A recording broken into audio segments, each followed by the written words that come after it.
셔터가 내려간 골목을 걸어본 적 있습니까? 임대 딱지가 붙은 가게 3개가 나란히 서 있는 그 풍경. 지금 대한민국 전역에서 하루 2,800명이 가게 문을 닫고 있습니다. 2024년 한 해 폐업 신고자 108,282명. 국세청 국세통계포털 기준 1995년 집계 이래 최초입니다. 이 영상 12분 동안에도 23개의 간판이 꺼집니다. 퇴직하면 뭐라도 하나 차려야지. 이 생각을 한 번이라도 해본 적 있다면 오늘 이 영상을 끝까지 보셔야 합니다. 이 구조를 모르면 퇴직금이 창업자금이 아니라 돌아오지 않는 매몰 비용이 됩니다. 오늘은 왜 퇴직 후 자영업이 무덤이 되었는지, 그리고 이 구조 안에서 무엇을 해야 하는지를 나눠보겠습니다. 한 사람을 떠올려 보겠습니다. 이름은 정 과장, 나이 52세. 대기업 부품 협력사에서 25년을 일한 영업맨입니다. 어느 날 책상 위에 희망퇴직 안내문이 놓여 있었습니다. 퇴직금과 위로금을 합쳐 1억 2천만 원이 통장에 들어왔습니다. 정 과장은 아내와 함께 프랜차이즈 박람회에 갔습니다. 상담 부스에서 들은 예상 수익표를 보고 마음을 굳혔습니다. 보증금 5천만 원, 인테리어 3천만 원, 초기 운영비 2천만 원, 총 1억 원을 넣었습니다. 25년 영업 경력이면 장사쯤이야 라고 생각했습니다. 6개월 뒤 정 과장의 통장 잔고는 2,800만 원이었습니다. 가게는 여전히 적자였고 남은 돈은 석 달치 월세가 전부였습니다. 정 과장의 이야기가 특별한 게 아닙니다.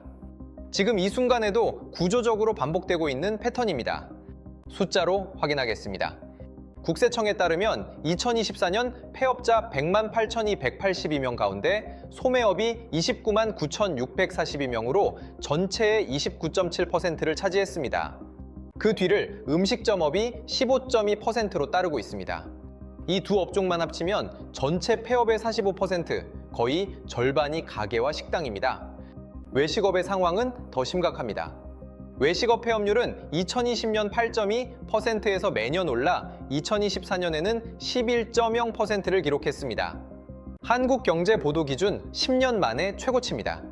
지금 식당이나 카페를 연다는 건 10명 중 1명이 1년 안에 사라지는 전장에 퇴직금을 들고 입장하겠다는 뜻입니다. 그런데 많은 분들이 이렇게 생각합니다. 나는 경험이 있으니까 다를 거라고? 이것이 첫 번째 착각입니다. 동아일보가 보도한 통계를 보겠습니다. 50세 이상, 자영업자의 절반 이상이 최저임금에도 못 미치는 소득을 올리고 있습니다. 특히 해당 업종 경험 없이 창업한 고령자의 월 순소득은 144만 3천 원에 불과했습니다. 이들의 저임금 근로율은 82.9%입니다. 쉽게 말하면 부품 영업을 25년 했다는 경력은 카페 레시피를 만드는 능력과 아무 관계가 없다는 뜻입니다. 두 번째 착각이 있습니다. 버티면 언젠가 될 거라는 믿음입니다. 한국경제가 국세청 100대 생활업종을 분석한 결과입니다. 자영업자의 1년 생존율은 77%, 4명 중 1명이 첫 해를 넘기지 못합니다. 3년 생존율은 53.6%로 절반이 3년 안에 간판을 내립니다. 이 수치는 2022년 54.5%에서 해마다 떨어지고 있습니다. 동전을 던져서 앞면이 나오면 살고 뒷면이 나오면 전 재산을 잃는 게임, 그것이 지금 자영업의 구조입니다. 여기서 한 가지 더 봐야 할 숫자가 있습니다. 국세청 자료에 따르면 전체 개인 사업자의 67%가 월 100만 원도 벌지 못합니다. 소득 0원을 신고한 사업장만 100만 곳이 넘었습니다. 하루 종일 가게에 서 있는데 편의점 알바보다 적게 버는 사장님이 10명 중 7명입니다. 이건 개인의 잘못이 아닙니다. 게임의 규칙 자체가 바뀐 겁니다. 이 숫자들이 말하는 구조를 해부해 보겠습니다. 밖에서는 소비가 얼어붙었습니다. 고환율, 고금리, 소비 심리 위축이 동시에 오면서 골목 상권에 들어오는 돈 자체가 줄었습니다. 안에서는 자영업 생태계의 뼈대가 어긋나고 있습니다. 뉴스에서는 경기 침체 때문이라고 말합니다. 하지만 진짜 원인은 3가지 구조 변화에 있습니다. 첫째, 케이크가 줄었는데 나눠 먹는 사람은 그대로입니다. 한국의 소비 인구는 줄어들고 있는데 자영업자 수는 여전히 565만 명입니다. 국회미래연구원 보고서에 따르면 한국의 자영업 비율은 23.2%로 OECD, 평균 15.6%, 일본 9.5%의 2배가 넘습니다. 이렇게 높은 이유는 선택이 아니라 떠밀림 때문입니다. 회사에서 나온 사람들이 갈 곳이 없어서 가게를 여는 겁니다. 경제학에서는 이것을 생계형 창업이라고 부릅니다. 둘째, 소비자가 골목에서 사라졌습니다. 배달앱 하나면 집 앞까지 음식이 옵니다. 온라인 쇼핑은 새벽 배송까지 해줍니다. 무인 매장은 사람 없이 돌아갑니다. 국회미래연구원은 이 현상을 경기 부진이 아닌 소비 패턴의 거대한 구조 변화라고 진단했습니다. 걸어서 가게에 들어가는 소비자 자체가 줄어든 겁니다. 셋째, 들어오는 사람보다 나가는 사람이 더 많아졌습니다.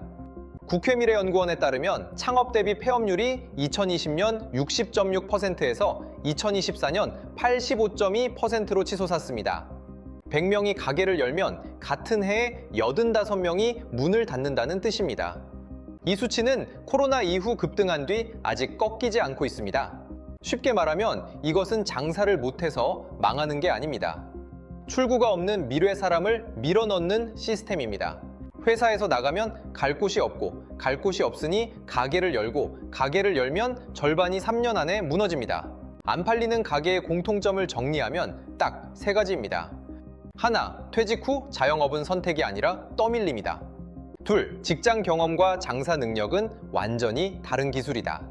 셋, 시장 자체가 줄어들고 있는데 진입자는 줄지 않는다. 그러면 이 구조 안에서 뭘 할 수 있는가? 떠먹여 드리겠습니다. 첫째, 퇴직금의 용도를 지금 당장 3개로 분리하세요. 퇴직금 전액을 가게에 넣는 건 밀키트 재료를 전부 한 냄비에 쏟는 것과 같습니다. 레시피가 없으면 요리가 아니라 낭비입니다. 사업자금은 퇴직금의 최대 30%까지만 설정하세요. 나머지는 생활비 18개월치와 비상금으로 나누세요. 지금 당장 은행 앱을 열어서 통장 3개를 만드세요. 사업용, 생활비용, 비상금용. 자동이체를 걸어두면 의지력이 아니라 시스템이 돈을 지켜줍니다. 둘째, 창업하기 전에 그 업종에서 최소 6개월은 직접 일해보세요. 국세청 통계가 보여주는 사실은 명확합니다. 업종 경험 없이 뛰어든 50대의 82.9%가 최저임금에도 못 미치는 소득에 시달리고 있습니다. 카페를 차리고 싶다면 카페에서 6개월 동안 주문을 받아보세요.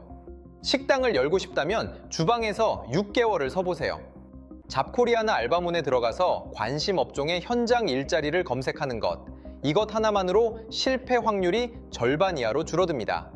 셋째, 노란 우산공제에 반드시 가입하세요. 직장인에게는 퇴직금이 있지만 자영업자에게는 없습니다. 노란 우산 공제는 소상공인을 위한 사실상의 퇴직금 제도입니다. 월 5만 원에서 100만 원까지 자유롭게 납입할 수 있고 폐업하면 납입한 부금에 복리 이자를 더해 한 번에 돌려받습니다. 연간 최대 600만 원 소득공제 혜택도 있습니다. 중소기업중앙회 노란우산 홈페이지에서 바로 가입 가능합니다.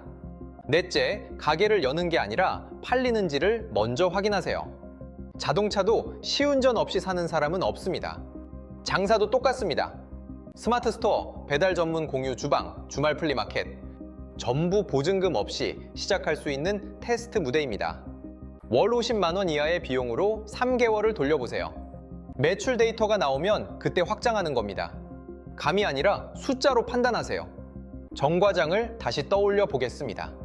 퇴직금 1억 2천만 원을 들고 프랜차이즈 박람회에 갔던 그 사람. 만약 정 과장이 30%만 넣었다면 6개월 동안 그 업종 현장에서 먼저 일해봤다면 공유 주방에서 한 달만 테스트를 돌려봤다면 지금 통장에 2,800만 원이 아니라 9천만 원이 남아 있었을 겁니다. 퇴직은 끝이 아닙니다. 하지만 준비 없는 창업은 끝의 시작입니다. 오늘의 냉정한 판단이 여러분의 5년 후를 바꿀 것이라고 저는 확신합니다. 감정이 아니라 구조를 보세요. 바뀌지 않는 것에 기대하지 말고 바꿀 수 있는 것부터 움직이세요. 다음 편에서는 폐업 100만 시대에도 3년 생존율 80%를 넘기는 업종의 공통점을 데이터로 분석합니다. 살아남는 가게에는 구조가 있습니다. 돈이법칙이었습니다.